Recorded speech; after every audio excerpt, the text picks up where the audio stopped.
আমি একটা কোণায় দাঁড়িয়ে দেখছিলাম দুটি ছেলে গেরুয়া বসন পরে মন্দিরের সিঁড়ি মুছছিল।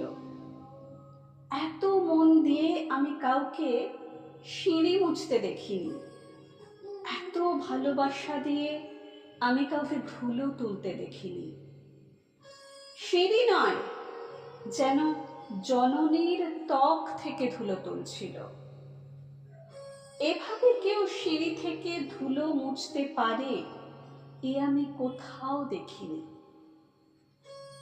স্থিতপ্রজ্ঞ মহারাজকে জিজ্ঞাসা করলাম, এই ছেলে দুটি কে? মহারাজ মৃদু হেসে বললেন, একজন নিউক্লিয়ার ফিজিসিস্ট, একজন IBM এর 6 লাখ টাকার চাকরি ছেড়ে এখানে এসেছে। সিঁড়ি ধুতে এসেছে। যে সিঁড়ি দিয়ে মানুষ ওপরে ওঠে তা যেন পরিষ্কার হয়। মহারাজ চলে গেছেন। সন্ধ্যা নেমে আসছে গঙ্গায়, আমার ভেতরেও নামছে সন্ধ্যা।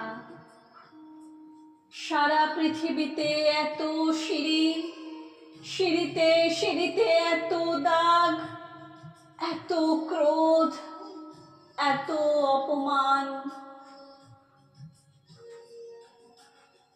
আরতি শুরুর আগে মনে হলো, যে সিঁড়ি মুছতে পারে না সে কোনো দিন মানুষের চোখের জল মুছতে পারবে না।